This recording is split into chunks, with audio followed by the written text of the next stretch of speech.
Chapter 14 છે સંભાવના, બરાબર છે। હવે સૌથી પહેલા એક સિક્કાની વાત કરીએ તો સિક્કાને ઉછાળીએ, સિક્કાને જ્યારે ઉછાળીએ છીએ ત્યારે તમને પરિણામ કેટલા મળે છે? 2 પરિણામ મળે છે। તો સિક્કાના પરિણામ 2 છે। સિક્કાના પરિણામ 2 છે। ધારો કે તમે એને એકવાર ઉછાળો છો તો ઉપર 1 લખો, 2 ની 1 ઘાત, તો 2 ની 1 ઘાત થાય 2, બરાબર છે। એટલે 1 વખત ઉછાળતા મળતા પરિણામ એટલે 2 ની 1 ઘાત બરાબર 2। તો એ પરિણામ કયા છે? એ પરિણામ છે હેડ અને ટેલ, છાપ અને કાટ। એચ એટલે હેડ, જેને કહેવાય છાપ, ટી એટલે ટેલ, તેને કહેવાય કાટ। એટલે એક વખત તમે ઉછાળો તો પરિણામ 2 મળે, છાપ અને કાટ। 2 વખત ઉછાળતા મળતા પરિણામ। કોને 2 વખત ઉછાળવાનું? એક સિક્કાને, એક સિક્કાને 2 વખત ઉછાળતા મળતા પરિણામ, અથવા 2 સિક્કાને, અહીંયા એક સિક્કો છે, તમારી પાસે એક સિક્કો છે, એને 2 વાર ઉછાળવાનો, અથવા તો તમારી પાસે બે સિક્કા છે, એક 5 રૂપિયાનો અને એક 10 રૂપિયાનો, એને તમારે હવે 1 વખત ઉછાળવાનો।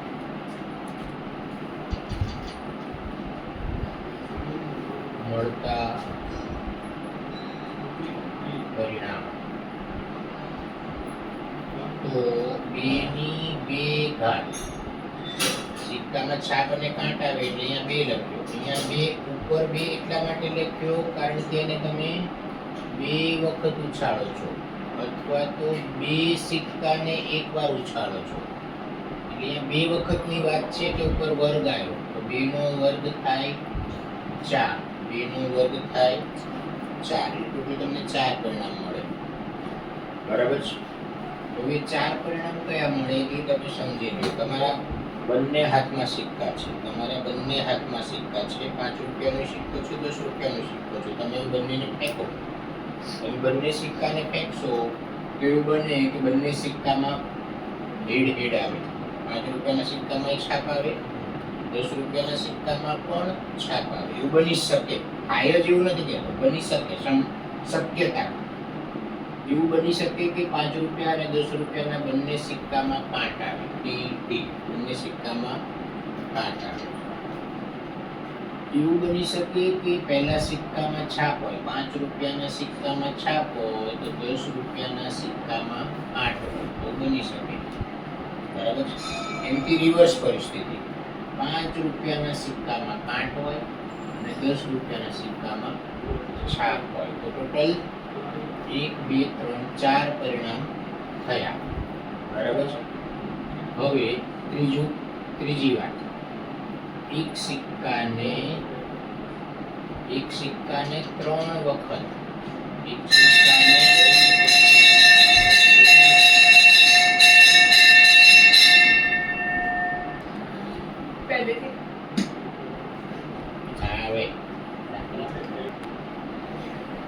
એક સિક્કાને 3 વખત ઉછાળતા મળતા પરિણામ, એટલે તમારા હાથમાં એક સિક્કો છે, એને પહેલી વાર ઉછાળો, બીજી વાર ઉછાળો, ત્રીજી વાર ઉછાળો, 3 વાર ઉછાળો એવું, અથવા તો 3 સિક્કા, 3 વ્યક્તિ અલગ અલગ છે અને ત્રણેય વ્યક્તિના હાથમાં સિક્કો છે અને ત્રણેય વ્યક્તિ સિક્કો 1 વાર ઉછાળે છે, તો 3 સિક્કાને 1 વખત ઉછાળતા મળતા પરિણામ, બરાબર છે. તો 2 ની ઉપર 3 ઘાત, 2 ની ઉપર 3 ઘાત શું થાય? 8. 2 ની 3 ઘાત થાય 8. અહીંયા 3 એટલા માટે ઉપર લખ્યું કારણ કે 3 વખત ઉછાળો છું અથવા 3 સિક્કાને એકવાર ઉછાળો. અહીંયા 3 આવ્યું એટલે 3 ઘાત. અહીંયા 2 ની વાત હતી એટલે માથે 2 ઘાત આવી આ. બરાબર છે. અહીંયા 1 ની જ વાત હતી એટલે ઉપર 1 ઘાત છે. બરાબર. તો 2 ની 3 ઘાત 8. એમાં કયા કયા પરિણામ મળે? તો એ બને કે ત્રણેય સિક્કામાં છાપ મળે. ત્રણેય સિક્કામાં છાપ મળે. H H H. હવે આ જે પહેલી જગ્યા છે ત્યાં ટી કરી દો. એટલે કે પહેલા સિક્કામાં કાંટ મળે, બાકીના 2 સિક્કામાં છાપ મળે. હવે ટી અહીંયા પહેલા નંબર પર લીધો, હવે ટી ને બીજા નંબર પર લે. બાકી જગ્યાએ છાપ. છાપ H T H. તો પહેલા સિક્કામાં છાપ, બીજામાં કાંટ, ત્રીજામાં છાપ.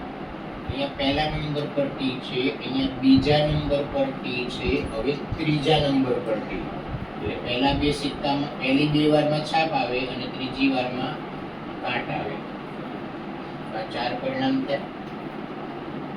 બરાબર. પહેલી વારમાં ત્રણેયમાં H, પછી અહીંયા 1 નંબર પર ટી, અહીંયા બીજા નંબર પર ટી અને અહીંયા ત્રીજા નંબર પર ટી. હવે આ બધાની રિવર્સ, બધાથી ઉલટું કરો. જ્યાં તમને H દેખાય ત્યાં T કરી દો, જ્યાં T દેખાય ત્યાં H કરી દો. આ બધામાં H છે, બધામાં T. T છે ત્યાં H, H છે ત્યાં T, H છે ત્યાં T. આ H ની જગ્યાએ T, આ T ની જગ્યાએ છે H, H ની જગ્યાએ છે T. H છે એની જગ્યાએ T, H ની જગ્યાએ T, T ની જગ્યાએ H. અહીંયા પહેલા પર H, બીજા પર H, ત્રીજા પર H. તો આ રીતે ટોટલ 8 પરિણામ થયા. બરાબર છે.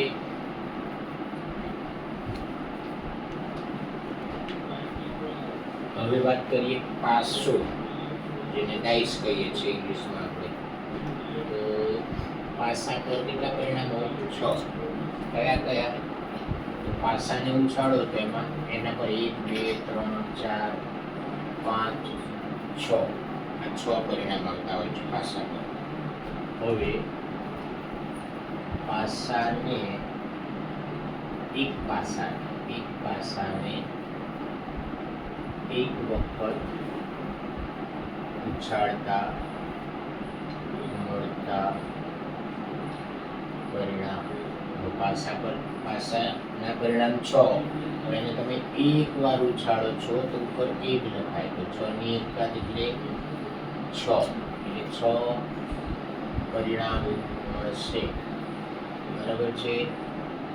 હવે એક પાસાને 2 વખત ઉછાળતા મળતા પરિણામ. પાસો એક જ છે, તમારા હાથમાં એક જ પાસો છે અને તમારે 2 વખત ઉછાળવાનો છે. બરાબર છે. અથવા તો 2 પાસા, તમારા બંને હાથમાં પાસો હોય અને તમારે એને એક જ વાર ઉછાળવાનો હોય.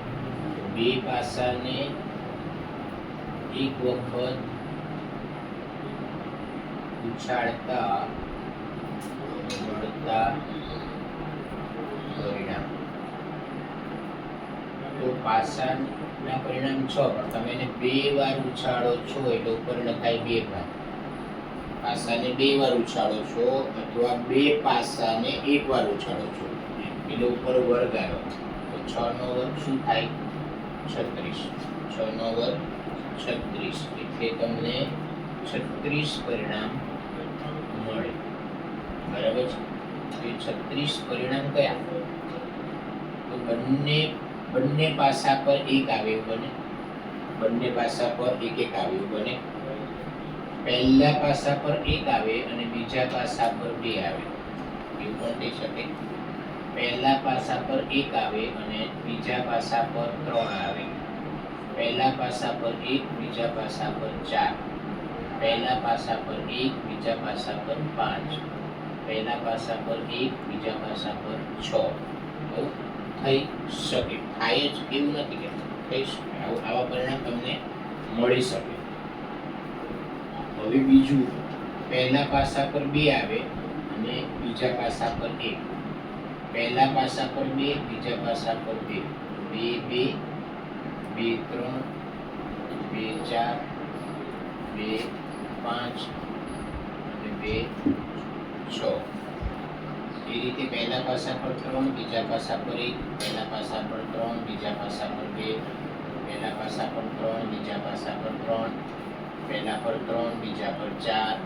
પહેલા પર 3, બીજા પર 5.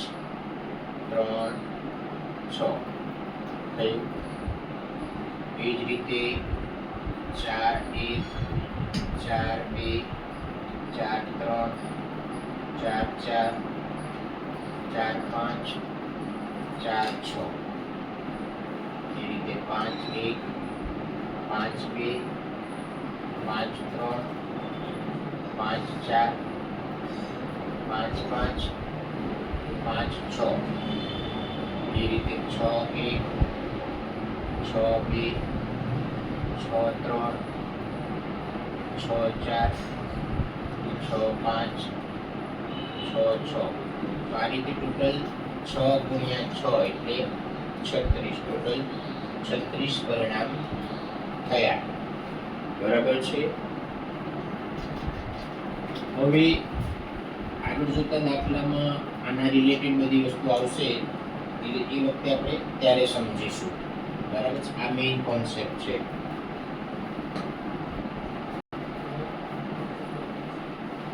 હવે આ એક વાક્ય છે, બધા જ પ્રયોગોના પરિણામો સમસંભાવી છે.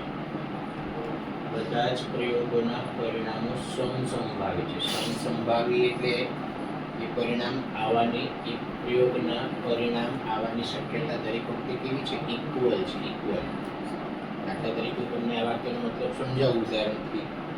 તો માની લો કે તમારી પાસે સિક્કો છે. સિક્કો, તમે સિક્કો ઉછાળો તો તમારી પાસે છાપ બી આવી શકે છે અને કાટ બી આવી શકે છે. તો એ બંને પરિણામ આવવાની શક્યતા સરખી છે. ખ્યાલ આવ્યો? આપણે એવું ના કહી શકીએ કે છાપ જ વધારે આવે કે કાટ જ પહેલા આવશે, એવું આપણે 100% શ્યોરિટી સાથે ના કહી શકીએ.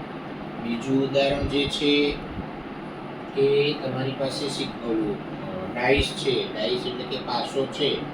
તો તમે પાસાને ઉછાળો તો પ્રયોગ કયો કર્યો? પાસો ઉછાળવો તો એ પ્રયોગ કર્યો તમે. બરાબર છે. એના પરિણામ કયા? 1 2 3 4 5 6. તે પાસાના પરિણામ 6. બરાબર છે. હવે સમસંભાવી છે એવું કેમ કીધું? કારણ કે તમે પાસો ઉછાળો તો 1 2 3 4 5 6 માંથી કોઈ પણ પરિણામ આવે અને દરેક પરિણામ આવવાની શક્યતા સરખી છે. દરેક પરિણામ આવવાની શક્યતા સરખી છે. એટલે એવું કહેવાય છે કે બધા જ પ્રયોગોના પરિણામો કેવા હોય? સમસંભાવી હોય. બરાબર છે. ઓકે. હવે આ જે છે એ આપણે સંભાવનાના જે દાખલા ગણીશું તો દરેક વખતે આપણે આ સૂત્રનો ઉપયોગ કરીશું. એમાં જે આ P લખ્યો છે, P એટલે પ્રોબેબિલિટી, એટલે કે સંભાવના.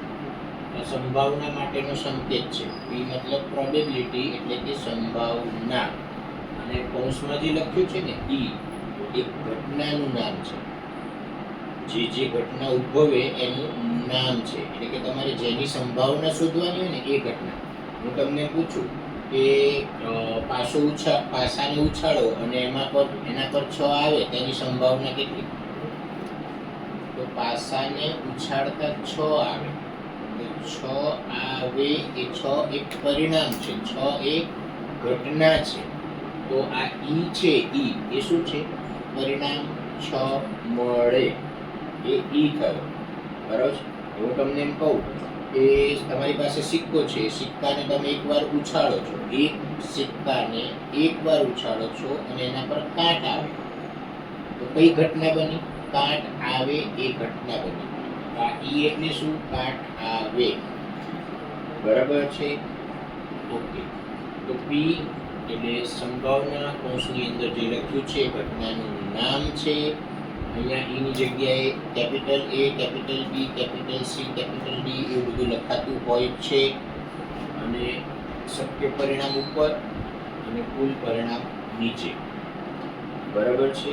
તો શક્ય પરિણામ આવશે, નીચે કુલ પરિણામ આવશે.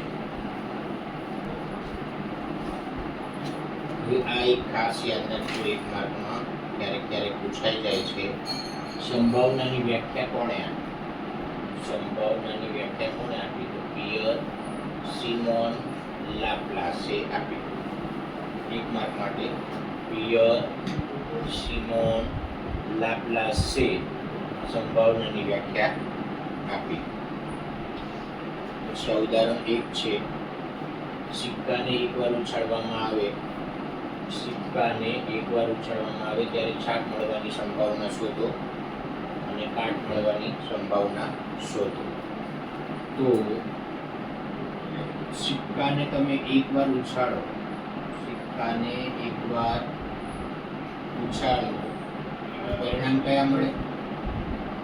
સિક્કાને તમે એકવાર ઉછાળો તો પરિણામ કયા મળે? છાપ અને કાટ, આ બે પરિણામ મળે. બરાબર છે? હવે આપણે સંભાવના શોધવી છે. કોની સંભાવના શોધવી છે? તો કે છાપ મળવાની સંભાવના. તો છાપ, જે મેં તમને કીધું હતું, જેની સંભાવના શોધવાની હોય ને એને ઘટના કહેવાય. એ સંભાવના શોધવાની છે, કોની? છાપ મળવાની. તો છાપ મળે, સિક્કો ઉછાળતા છાપ મળે, એક ઘટના થઈ અને એ ઘટનાનું નામ આપવાનું. એ ઘટનાનું નામ A, ઘટનાનું નામ A, સિક્કો ઉછાળતા છાપ મળે. હવે જો છાપ, સિક્કાને ઉછાળતા તો છાપ ને કાટ બંને મળે, પણ આપણે છાપ મળે એની જ વાત કરવી છે. અને અહીંયા છાપ કેટલા છે? છાપ એક જ છે. તો ઘટના A બરાબર સિક્કો ઉછાળતા છાપ મળે. તો P કૌંસમાં A, P એટલે સંભાવના. કોની સંભાવના? ઘટના A ની. ઘટના A શું છે? કે છાપ મળે. સંભાવના કોની? છાપ મળે તેની સંભાવના. તો ઉપર શું લખવાનું? શક્ય પરિણામ છેદમાં કુલ પરિણામ. બરાબર છે? તો શક્ય પરિણામ કેટલા? 1, એટલે છાપ એક જ છે આમાં. અને કુલ પરિણામ કેટલા? 1 ને 1 2, કુલ પરિણામ 2. બરાબર છે? પછી બીજો પ્રશ્ન શું છે આપણને? કાટ મળવાની સંભાવના શોધો. તો હવે બીજી ઘટના, સંભાવના શોધવાની કોની? કાટ મળે તે.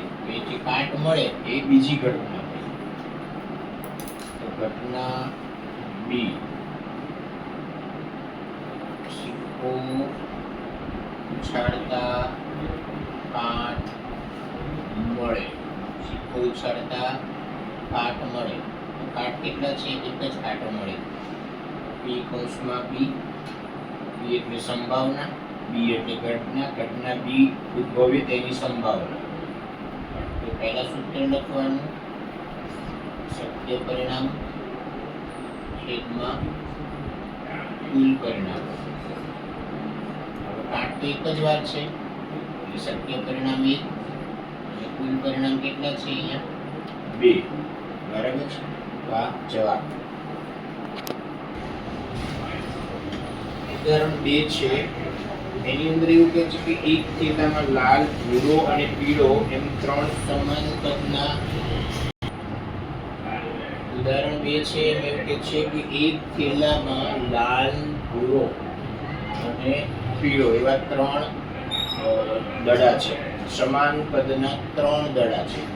લાલ કલરનો એક, ભૂરા કલરનો એક અને પીળા કલરનો એક દડો છે. એટલે કુલ દડા કેટલા થયા? 3. હવે પ્રશ્ન એવું કહે છે કે કૃતિકા થેલામાં જોયા વગર એક દડો થેલામાંથી યાદચ્છિક રીતે પસંદ કરે તો તેણે પસંદ કરેલ દડો પીળો હોય એની સંભાવના. સંભાવના જેની શોધવાની છે એને કહેવાય ઘટના. સૌથી પહેલા ઘટના A, જેની સંભાવના શોધવાની છે ત્યાં પસંદ કરેલ દડો પીળો હોય. પસંદ કરેલ દડો પીળો હોય એની સંભાવના શોધવાની છે. અને પીળા દડા કેટલા છે? 1. તમે જે પીળો દડો સિલેક્ટ કરશો એ આ જ હશે.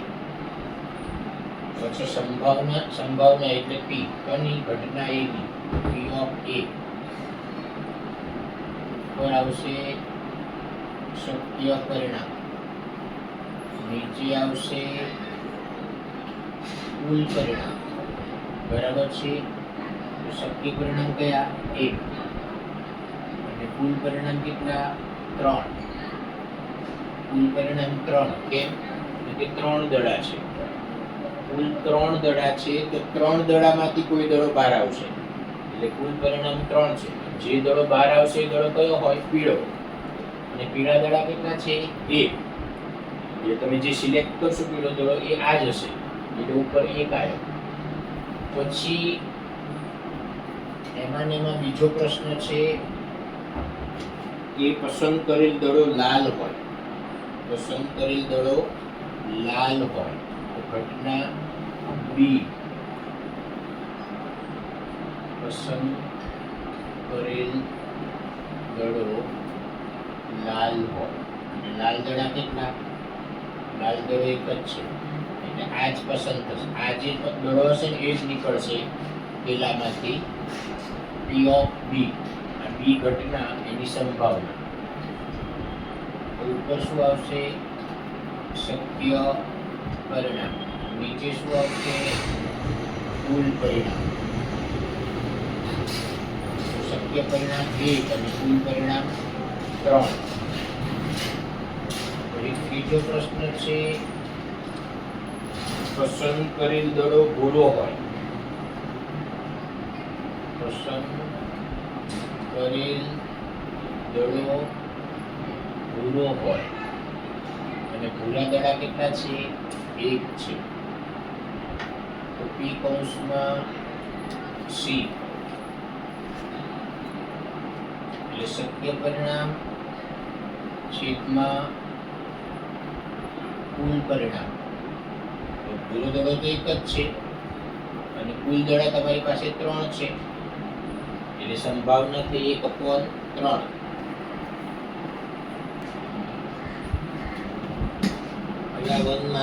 વન માર્કર માટે ઇમ્પોર્ટન્ટ સ્ટેટમેન્ટ છે. પ્રયોગની તમામ પ્રાથમિક ઘટનાઓની સંભાવનાનો સરવાળો 1. પ્રયોગની તમામ પ્રાથમિક ઘટનાઓની સંભાવનાનો સરવાળો 1 છે. તો આની પહેલા જે આપણે દાખલો ગણ્યો એ સિક્કાનો દાખલો હતો. તો પ્રયોગ કયો કર્યો? એમાં સિક્કો ઉછાળવાનો. ઉદાહરણ 1 ની વાત કરું છું. ઉદાહરણ 1 માં કયો પ્રયોગ કર્યો? તો કે સિક્કો ઉછાળવો એ પ્રયોગ કર્યો. એમાં કઈ પ્રાથમિક ઘટના ઉદ્ભવી? તો છાપ અને કાટ એ 2 પ્રાથમિક ઘટના ઉદ્ભવી. એની સંભાવના તો કે સંભાવના કોની? તો કે છાપ આવે તેની. એ છે કે છાપ. તો છાપ આવે તેની સંભાવના અને સંભાવના કોની? કાટ આવે એની સંભાવના. અને એનો શું લેવાનો? સરવાળો. કેટલો થાય? 1. બરાબર. હવે આ દાખલો ઉદાહરણ 2 છે. એમાં પ્રાથમિક ઘટના કઈ થઈ? પ્રયોગ કયો કર્યો? કયો પ્રયોગ કર્યો? તો કે દડો કાઢવાનો. બરાબર. દડો સિલેક્ટ કરવાનો એ પ્રયોગ છે. એમાં કેટલી પ્રાથમિક ઘટના થઈ? પીળો દડો સિલેક્ટ થાય, લાલ દડો સિલેક્ટ થાય, ભૂરો દડો સિલેક્ટ થાય. એ 3 ઘટના બની. એ ત્રણેય ઘટનાઓની સંભાવનાનો સરવાળો કેટલો? 2. તો આ એ ઘટનાની સંભાવના એ એટલે અહીંયા શું? એ એટલે કયો દડો નીકળે? પીળો દડો નીકળે. પીળો દડો નીકળે એની સંભાવના. પછી લાલ દડો નીકળે તો P કૌંસમાં લાલ દડા માટે આપણે R લખીએ. અને સંભાવના કોની? ભૂરો દડો નીકળે એની સંભાવના. બધાની સંભાવનાનો સરવાળો કેટલો થાય? 1 થાય. બરાબર છે. હવે આ કેવી રીતના આવ્યું એ હું તમને સમજાવું. જો આ પીળો દડો હોય એની સંભાવના કેટલી છે? પીળો દડો હોય એની સંભાવના કેટલી છે? 1/3. લાલ દડાની સંભાવના કેટલી? તો આ લાલ દડો હોય એની સંભાવના કેટલી છે? 1/3. પછી ભૂરો દડો, બરાબર, ભૂરો દડો હોય એની સંભાવના કેટલી? 1/3. હવે વચ્ચે વત્તા નિશાની છે, આ બધા અપૂર્ણાંક છે, તો અપૂર્ણાંકનો શું લેવાય? લસા. અપૂર્ણાંક જ્યારે આવી રીતના આવે ત્યારે લસા લેવાય, પણ આ બધાનો છેદ સરખો છે, બધાનો છેદ સરખો છે. જો છેદ સરખો હોય તો લસા થયો 3, અને ત્રણેયના છેદમાં લસા તો છે જ, આ જે લસા છે એ ત્રણેયના છેદમાં છે, એટલે અંશને કંઈ કરાય નહીં. એટલે 1 વત્તા 1 વત્તા 1 એટલે 3/3. એનો જવાબ કેટલો આવે? 1 થઈ ગયું. એટલે 1 કેવી રીતના આવ્યું એની આ સમજૂતી. હવે આગળના દાખલાની ઉદાહરણ 1 માં છાપ આવે એની સંભાવના શું હતી? છાપ મળે તેની સંભાવના કેટલી હતી? 1/2 હતી. પછી કાટ મળે એની સંભાવના કેટલી હતી? 1/2. બરાબર. આ બેનો છેદ સરખો, આ બેનો છેદ સરખો છે એટલે લસા થયો 2. લસા થયો 2. તો અંશમાં જે હોય ને લખવાનું 1 વત્તા 1. 1 વત્તા 1 શું થાય? 2/2. એટલે જવાબ આવે 1. બરાબર છે. તો આ બધી જ પ્રાથમિક ઘટનાની સંભાવનાનો સરવાળો 1 થાય એ આપણે આ ઉદાહરણથી, ઉદાહરણ આ 1 અને ઉદાહરણ 2 ના જવાબ પરથી આપણે સાબિત કર્યું. બરાબર છે. હવે જો ઉદાહરણ 3 છે, પાસાને એક વખત ઉછાળવાનો છે, પાસાને એક વખત ઉછાળવાનો છે અને પાસા પર 4 કરતા મોટી સંખ્યા મળે તેની સંભાવના શોધો. અને બીજા પ્રશ્નમાં પાસા પર 4 કે 4 થી નાની સંખ્યા મળે તેની સંભાવના શોધો. બે પ્રશ્ન છે. તો સૌથી હવે પહેલા પાસાને એક વખત ઉછાળો, પાસાને એક વખત ઉછાળો તો કુલ પરિણામ કયા મળે? કે 1 2 3 4 5 6. એટલે કુલ પરિણામ કેટલા મળશે? 6 પરિણામ મળશે. આપણે સંભાવના શેની શોધવી છે? પાસા પર 4 કરતા મોટી સંખ્યા મળે. તો ઘટના A બરાબર છે. તો 4 કરતા મોટી સંખ્યા મળે, પાસા પર 4 કરતા મોટી સંખ્યા મળે જેની સંભાવના શોધવાની છે ને એને ઘટના A કહેવાનું. સંભાવના શેની શોધવાની છે? પાસા પર 4 કરતા મોટી સંખ્યા મળે એની સંભાવના શોધવાની છે. 4 કરતા મોટી, 4 કરતા મોટી, 4 કરતા મોટી સંખ્યા કઈ છે આમાં? 5 અને 6. એટલે કુલ કેટલા પરિણામ મળ્યા? 2 પરિણામ મળ્યા. કુલ 2 પરિણામ મળ્યા. હવે આપણે સંભાવના શોધવી છે. તો P એટલે સંભાવના, A એટલે ઘટના.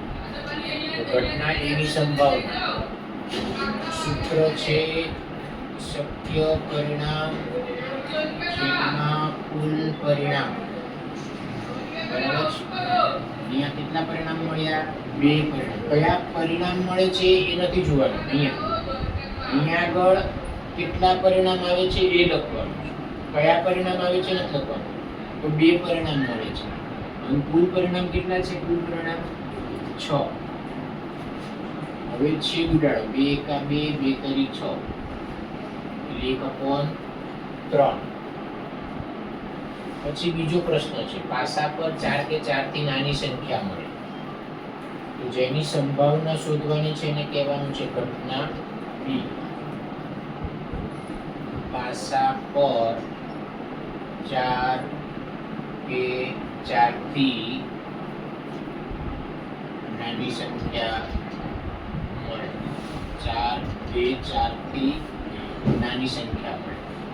4 કે 4 થી નાની સંખ્યા, એટલે 4 હોય તો બી, 4 થી નાની હોય તો પણ. એટલે કે 1 2 3 4. કુલ કેટલા પરિણામ થયા? કુલ પરિણામ થયા 4. 4 કે 4 થી નાની, એટલે 4 હોય તો p લેવાનું અને 4 થી નાની હોય તો પણ લેવાનું, એટલે 4b લેવાનું અને 4 થી નાના 1 2 3 પણ લેવાનું, એટલે ટોટલ પરિણામ કેટલા થયા? 4. તો p કૌંસમાં b શક્ય પરિણામ છેદમાં કુલ પરિણામ. તો શક્ય પરિણામ કેટલા? 4. કુલ પરિણામ કેટલા? 6. 2 દુ 4 2 તરી 6 એટલે 2/3. બરાબર છે. હવે બીજું જુઓ, આ અને આ બંને એકબીજાની પૂરક ઘટના છે. પૂરક ઘટના એટલે પૂરક ઘટનામાં કેવું હોય? વિરોધાભાસ હોય, નકાર હોય. આમાં એવું કહે છે કે 4 કરતા મોટી તો 5/6. આમાં એવું કહે છે કે 4 કે 4 થી નાની તો 4 કે 4 થી નાની તો 5 6 ના આવે, 1 2 3 4 આવે, એટલે ટૂંકમાં 5 6 સિવાયની. બરાબર છે. તો આ અને આ બંને કેવી ઘટનાથી? એકબીજાની પૂરક ઘટના થઈ. બરાબર છે. અને બે પૂરક ઘટનાની સંભાવનાનો સરવાળો 1 થાય. બે પૂરક ઘટનાની સંભાવનાનો સરવાળો 1 થાય. હું તમને એમ સમજાવું કે સિક્કો ઉછાળતા છાપ મળે,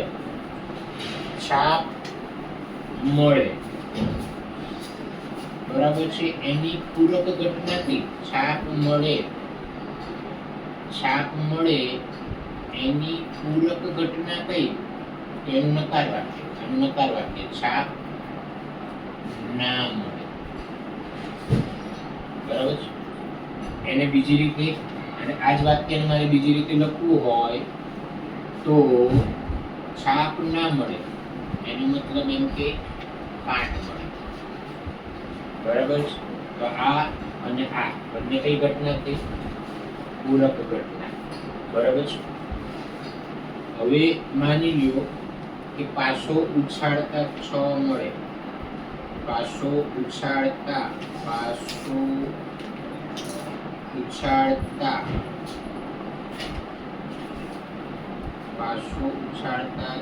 મળે. એની પૂરક ઘટના કઈ? તો પાછો ઉછાળતા 6 ના મળે. આ 6 મળે અને 6 ના મળે, નકાર વાક્ય, નકાર થઈ જાય. પૂરક ઘટનામાં બંને ક્રિયા એકબીજાની નકારાત્મક ક્રિયા હોય. તો અહીંયા 6 ના મળે, 6 ના મળે. બીજી રીતે કેવું લખો? 6 ના મળે એનો મતલબ એમ કે 6 થી નાની સંખ્યા મળે. 6 થી નાની સંખ્યા મળે. તો 6 થી નાની સંખ્યા કઈ? 1 2 3 4 5. આ બંને પૂરક ઘટના છે અને બે પૂરક ઘટનાની સંભાવનાનો સરવાળો 1. બે પૂરક ઘટનાની સંભાવનાનો સરવાળો 1 થાય. તો ધારો કે છાપ મળે એને આપણે એ ઘટના કહીએ. છાપ ના મળે એ ઘટનાને A12 કહેવાય. એટલે પાછો ઉછાળતા 6 મળે એ ઘટનાને જો આપણે B કહીએ તો પાછો ઉછાળતા 6 ના મળે એટલે કે 6 થી નાની સંખ્યા મળે એને કઈ ઘટના કહેવાય? B12.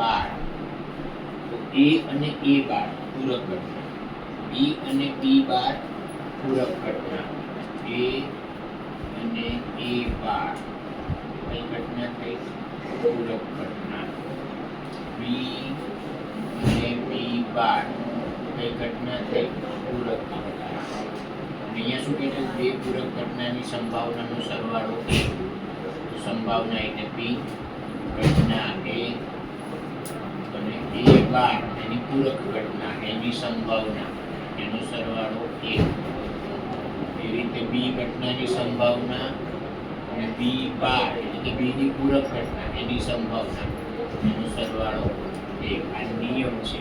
આ જે છે એ નિયમ છે એ તમારે યાદ રાખવાનું છે.